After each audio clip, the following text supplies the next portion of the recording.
জনস্বাস্থ্য উন্নয়ন এবং সচেতনতা বৃদ্ধিকে সর্বোচ্চ গুরুত্ব দিয়ে কাজ করছে সিটি কর্পোরেশন, জানালেন চট্টগ্রাম সিটি কর্পোরেশন মেয়র। এবং চট্টগ্রামে ব্যবসায়ীকে পিটিয়ে হত্যার ঘটনায় অভিযুক্তকে গ্রেফতার।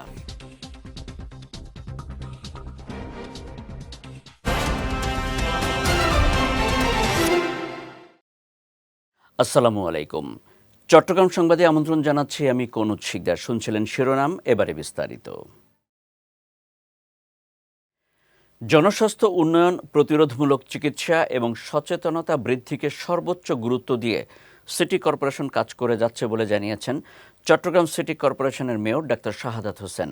দুপুরে নগরীর টাইগার পাসে চট্টগ্রাম সিটি কর্পোরেশনের কনফারেন্স রুমে আয়োজিত কোলোরেক্টাল ক্যান্সার সচেতনতা মার্চ 2026 উপলক্ষে সমাপনী অনুষ্ঠানের অংশ হিসেবে আয়োজিত সংবাদ সম্মেলনে তিনি একথা জানান। বলেন, চট্টগ্রাম সিটি কর্পোরেশন, সিএসসিআর হাসপাতাল এবং পিজিএস একাডেমির যৌথ উদ্যোগে পুরো মার্চ মাস জুড়ে কোলেক্টাল ক্যান্সার সচেতনতা ও স্ক্রিনিং কার্যক্রম পরিচালিত হয়েছে। ভবিষ্যতেও এ ধরনের স্বাস্থ্য সচেতনতামূলক কর্মসূচি নিয়মিতভাবে আয়োজন করা হবে বলেও জানান সিটি মেয়র। সংবাদ সম্মেলনে উপস্থিত ছিলেন চট্টগ্রাম সিটি কর্পোরেশনের ভারপ্রাপ্ত প্রধান নির্বাহী কর্মকর্তা মোহাম্মদ আশরাফুল আমিন সহ চট্টগ্রাম সিটি কর্পোরেশনের ঊর্ধ্বতন কর্মকর্তারা। চট্টগ্রামের কর্ণফুলীতে দিদারুল আলম নামে এক ব্যবসায়ীকে পিটিয়ে হত্যার অভিযোগে অভিযুক্ত আবু তৈয়বকে গ্রেফতার করেছে পুলিশ। সকালে বিষয়টি নিশ্চিত করেছেন কর্ণফুলী থানার ভারপ্রাপ্ত কর্মকর্তা মোহাম্মদ শাহিনুর আলম। তিনি জানান, আবু তৈয়ব ও দিদারুল আলম নগরীর রেয়াজউদ্দিন বাজারে ডলার এবং হুন্ডি ব্যবসার সঙ্গে জড়িত ছিলেন।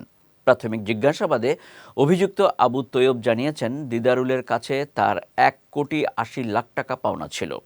ওই টাকা পরিশোধ না করে দিদারুল শহরের বাসা ছেড়ে অন্য কোথাও বাসা নিয়েছেন।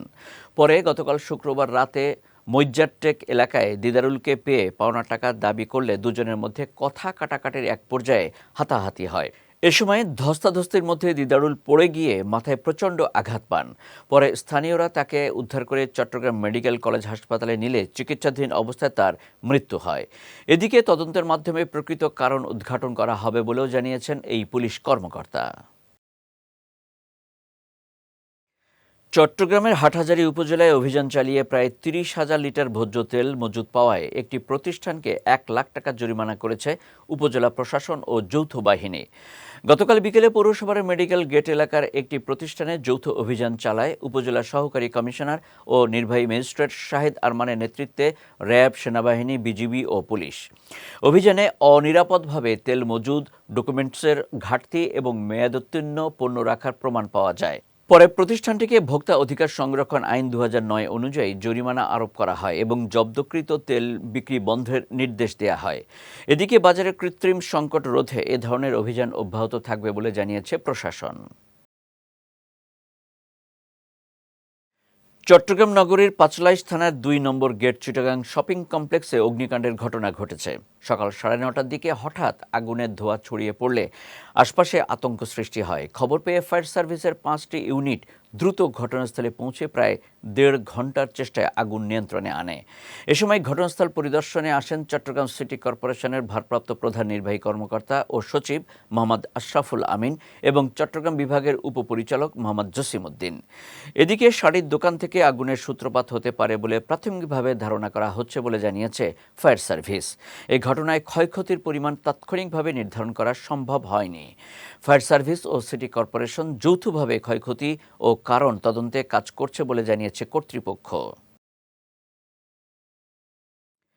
কক্সবাজারের টেকনাফে অভিযান চালিয়ে 1,40,000 পিস ইয়াবা সহ 2 কারবারিকে আটক করেছে কোস্টগার্ড।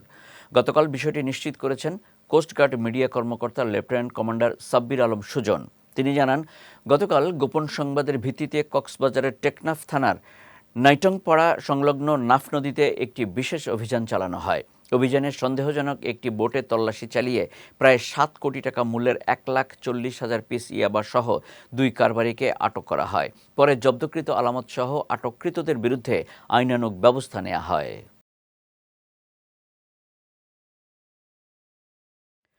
চলতি মৌসুমে চট্টগ্রামের সাতকানিয়ায় বোরো ধানের ফলন ভালো হলেও হঠাৎ রোগের প্রাদুর্ভাব আর পোকার আক্রমণে দুশ্চিন্তায় পড়েছেন চাষিরা। এবার উপজেলায় লক্ষ্যমাত্রা ছাড়িয়ে ৭,৩৫৬ হেক্টর জমিতে বোরো ধানের আবাদ হয়েছে। তবে মাঠে কর্মরত কৃষকদের অভিযোগ, সরকারি তদারকির অভাব এবং সার কীটনাশক সহায়তার অপ্রাপ্তিতে ফসলে পোকার আক্রমণে ব্যাহত হচ্ছে উৎপাদন। মাঠ পর্যায়ে কৃষি কর্মকর্তাদের সঠিক দিক নির্দেশনা না পাওয়ার আক্ষেপও রয়েছে অনেকের মাঝে। অন্যদিকে কৃষি কর্মকর্তা মনিরুজ্জামানের দাবি, প্রায় ৬,৫০০ জন কৃষককে প্রণোদনা দেওয়া হয়েছে এবং মাঠ পর্যায়ে তদারকি অব্যাহত রয়েছে। কক্সবাজার টমটম চালক কল্যাণ সমিতির উদ্যোগে টমটম লাইসেন্স প্রদান প্রক্রিয়ায় অনিয়ম ও বৈষম্যের প্রতিবাদ এবং ঊর্ধ্বতন কর্তৃপক্ষের হস্তক্ষেপ কামনায় প্রতিবাদ সভা অনুষ্ঠিত হয়েছে। গতকাল বাস টার্মিনালের পাশে কক্সবাজার টমটম চালক কল্যাণ সমিতির সভাপতি আমানুল হক আমানের সভাপতিত্বে প্রতিবাদ কর্মসূচিতে সমিতির নেতৃবৃন্দ ও চালকরা বক্তব্য রাখেন। এ সময় কক্সবাজার টমটম চালক কল্যাণ সমিতির সভাপতি আমানুল হক আমান বলেন, লাইসেন্স প্রদানের ক্ষেত্রে স্বচ্ছতা না থাকায় প্রকৃত চালক ও মালিকরা বঞ্চিত হচ্ছেন।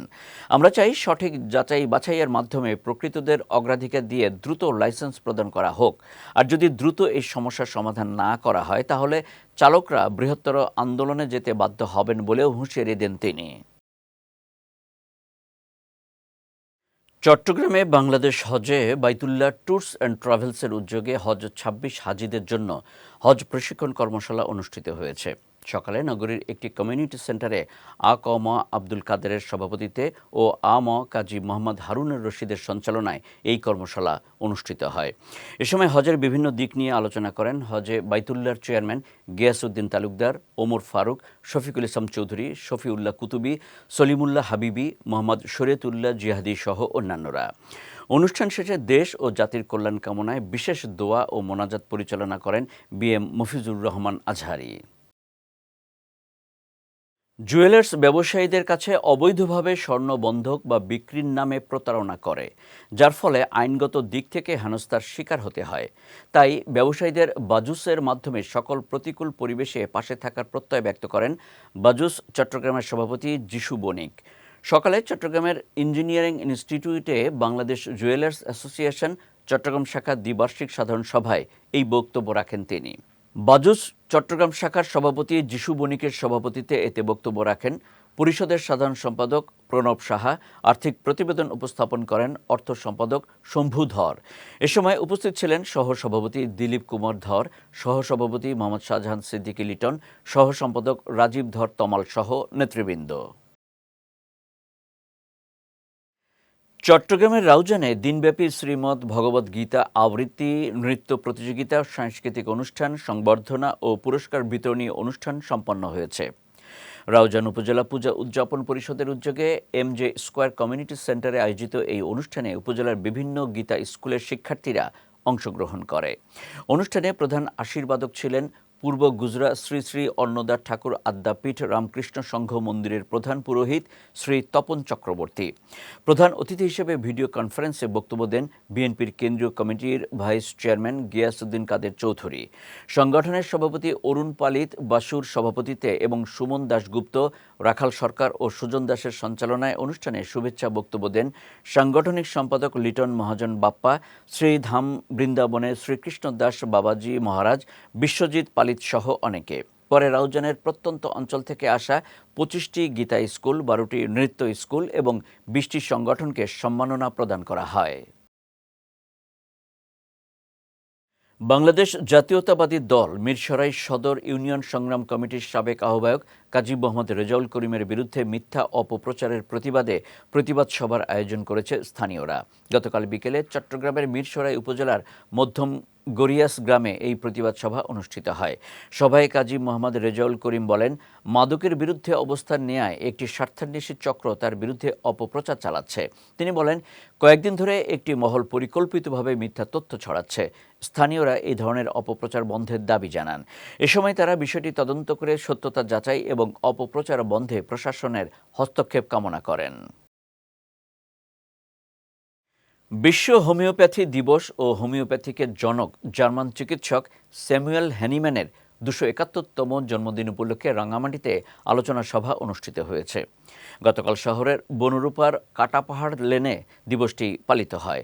রাঙামাটি হোমিওপ্যাথিক চিকিৎসক কল্যাণ পরিষদের আয়োজনে হোমিও চিকিৎসক রূপম দেওয়ানের সভাপতিত্বে এবং মুশফিকুর রহমান ও বকুল চাকমার সঞ্চালনায় অনুষ্ঠানে প্রধান অতিথি ছিলেন অবসরপ্রাপ্ত যুগ্ম সচিব কৃষ্ণচন্দ্র চাকমা।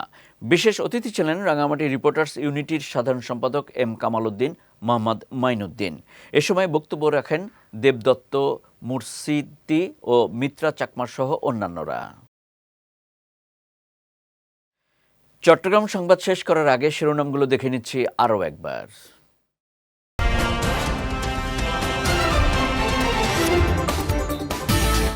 জনস্বাস্থ্য উন্নয়ন এবং সচেতনতা বৃদ্ধিকে সর্বোচ্চ গুরুত্ব দিয়ে কাজ করছে সিটি কর্পোরেশন, জানালেন চট্টগ্রাম সিটি কর্পোরেশন মেয়র। এবং চট্টগ্রামে ব্যবসায়ীকে পিটিয়ে হত্যার ঘটনায় অভিযুক্তকে গ্রেফতার।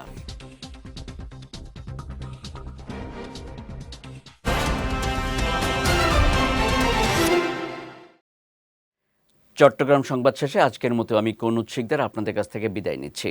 রাত 9টায় আমাদের পরবর্তী বিজয় রাতের সংবাদ দেখার আমন্ত্রণ রইল। এছাড়াও আজকের চট্টগ্রাম সংবাদের ভিডিও দেখতে পারেন আমাদের ইউটিউব এবং ফেসবুক পেজে। আমাদের ইউটিউব হলো youtube.com/BJTVOfficial এবং আমাদের ফেসবুক পেজ হলো facebook.com/BJTVLimited। এতক্ষণ সঙ্গে থাকার জন্য ধন্যবাদ সবাইকে।